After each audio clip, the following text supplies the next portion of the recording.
La paz de Cristo, hermanos. Feliz 25º domingo del tiempo ordinario. Hoy continuamos con otro anuncio de la pasión. La semana pasada Cristo hacía esta pregunta a sus discípulos: ¿quién soy yo? Para la gente y para ustedes, para ti, ¿quién soy yo? Y Pedro responde a esta pregunta y da la respuesta exacta, aunque si Pedro no entiende lo que está diciendo. Pedro dice: tú eres el Mesías. Y bien, Pedro, igual que los 12, tiene una idea errónea de quién es el Mesías. El Mesías es la persona ungida por Dios, esta persona que Dios habría de enviar para salvar a su pueblo. Pero la salvación que Dios está esperando es una salvación, hermanos, que es externa, que es una reforma de estructuras, no realmente de una solución al problema más profundo del hombre.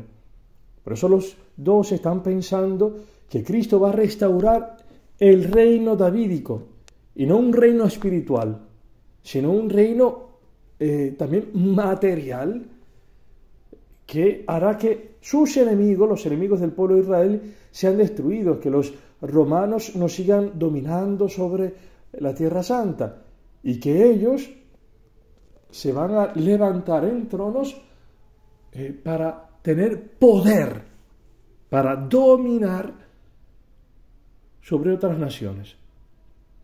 Esta es la idea que tienen los discípulos, que Dios, en fin de cuentas, va a resolver problemas económicos, problemas de estructuras.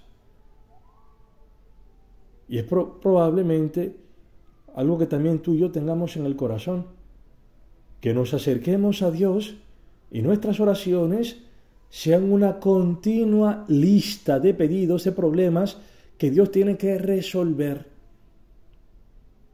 Problemas en relación a la precariedad, a la salud, problemas en relación con los hijos, el bienestar económico de los hijos. Con estas cosas, hermanos, que son externas, que no van al corazón del problema profundo del hombre, que se llama, hermanos, pecado.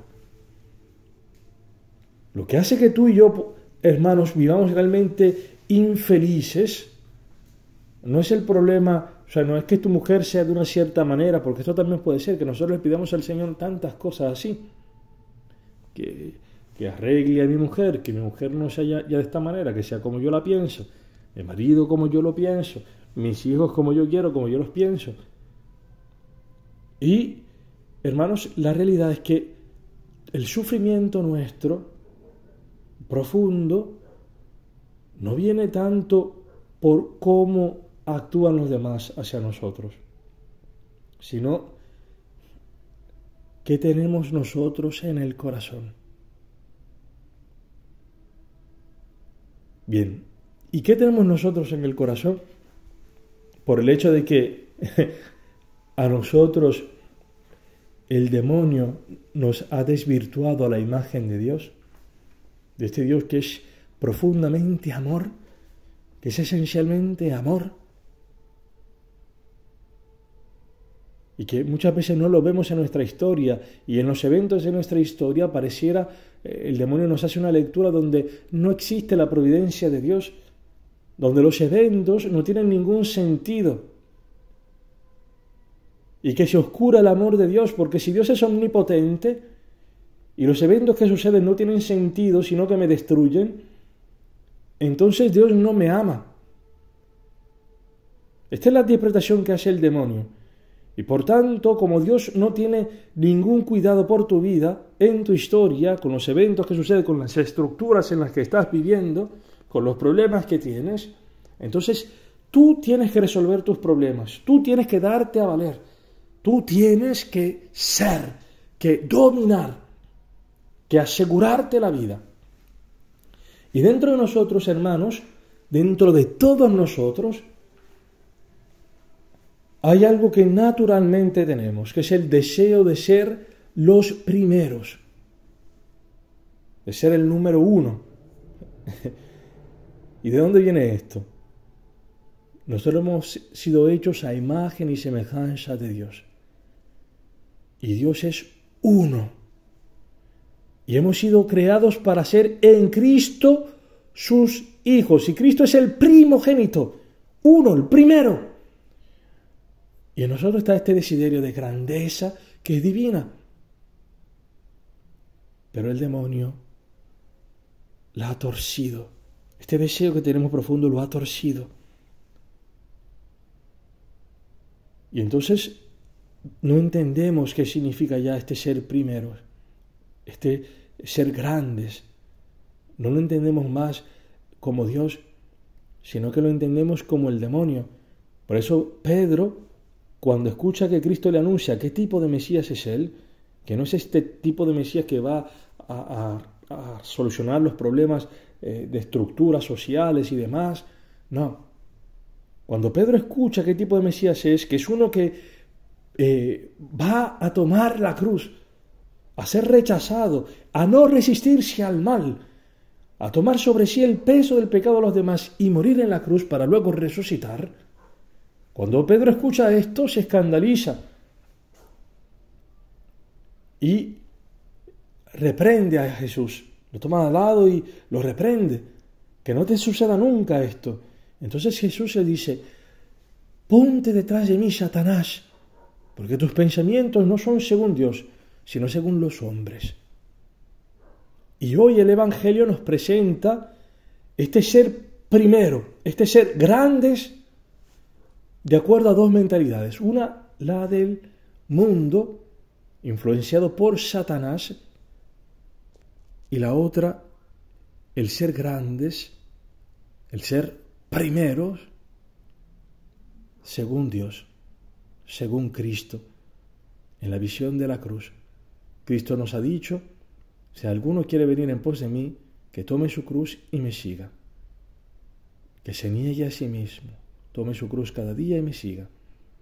Hoy el Señor nos explica más qué significa tomar la cruz y seguirlo en este camino para ser primeros, para ser grandes. Escuchemos atentamente este Evangelio del día de hoy. Del Evangelio según San Marcos. Jesús atravesaba la Galilea junto con sus discípulos y no quería que nadie lo supiera, porque enseñaba y les decía: el Hijo del Hombre va a ser entregado en manos de los hombres, lo matarán y 3 días después de su muerte resucitará. Pero los discípulos no comprendían esto y temían hacerle preguntas. Llegaron a Cafarnaúm y una vez que estuvieron en la casa les preguntó: ¿de qué hablaban en el camino? Ellos callaban, porque habían estado discutiendo sobre quién era el más grande. Entonces, sentándose, llamó a los 12 y les dijo: el que quiere ser el primero, debe hacerse el último de todos y el servidor de todos. Después, tomando a un niño, lo puso en medio de ellos y abrazándolo les dijo: el que recibe a uno de estos pequeños en mi nombre, me recibe a mí. El que me recibe, no es a mí el que recibe, sino a aquel que me ha enviado. Palabra del Señor. Gloria a ti, Señor Jesús.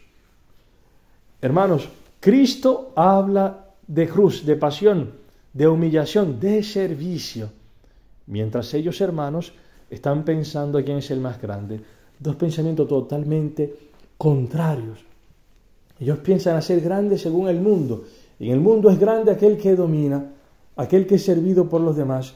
Porque muchas veces tenemos problemas nosotros dentro de nuestra familia, con las personas con las que nos relacionamos, porque dentro de nosotros está muy marcado esta catequesis del demonio, que tienes que ser el primero siendo servido por los demás. Por eso cuando en la casa, por ejemplo, tenemos que, por ejemplo, lavar los trastes, lavar los platos sucios, lo hacemos una vez, segunda vez, y cuando ya no va a tocar la tercera vez, decimos: pero ven acá, y soy yo tonto, porque solamente soy yo el que limpio los platos.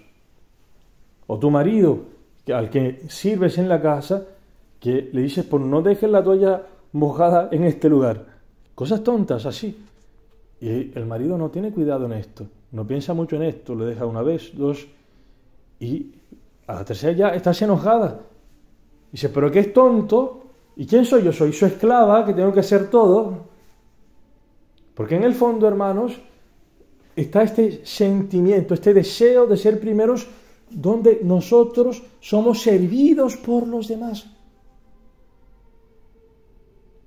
Y no al contrario. Y muchos problemas que tenemos están relacionados con esto, con este ser soberbio que tenemos dentro. Por eso dice Santiago en la segunda lectura de hoy, dice, donde hay rivalidad y discordia, hay también desorden y toda clase de maldad. Por eso no hay comunión en tu casa. Por eso no tienes comunión quizá con ciertas personas, con tus amigos, en el ambiente donde te relacionas, quizá en tu comunidad, por este deseo enfermo de ser primero, de ser servido.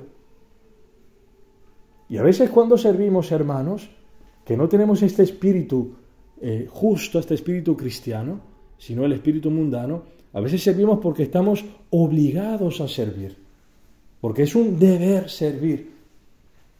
Y entonces, como es un deber, estamos obligados. Cuando tenemos que servir, muchas veces lo hacemos con una pesadez, con un murmurar dentro, a veces esperando que el otro nos dé un agradecimiento, hable bien de nosotros, nos dé una sonrisa, que bien lo haces, buscando una especie de premio así. Cristo no actúa así. Cristo quiere que tú y yo seamos grandes, que seamos los primeros, pero no según esta forma, sino según el amor, según Él. Para los cristianos, hermanos, para Cristo, para quien tiene su espíritu, el servir es amar. Y amar significa querer el bien del otro. Por eso quien sirve se abaja para levantar al otro, que es la visión contraria del mundo. En el mundo se es grande para aplastar a los demás. Se levanta uno para humillar a los demás. Según Cristo, se es grande cuando nos abajamos para levantar a los demás. ¿Por qué? Porque Dios, que es el grande, el primero, Él hacia nosotros se ha bajado, se ha humillado para levantarnos a ti y a mí. Por eso Cristo en la última cena le lava los pies a sus discípulos. El lavarle los pies en este contexto solamente les tocaba a los últimos de la casa. Y si los últimos eran los esclavos, a los esclavos. Pero Jesús dice, ustedes a mí me llaman maestro y señor y hacen bien. Bien, pues yo que soy el maestro y el señor estoy en medio de ustedes como aquel que sirve. Y nos da esto como ejemplo y dice, dichosos ustedes si hacen de la misma manera. Bienaventurados, felices.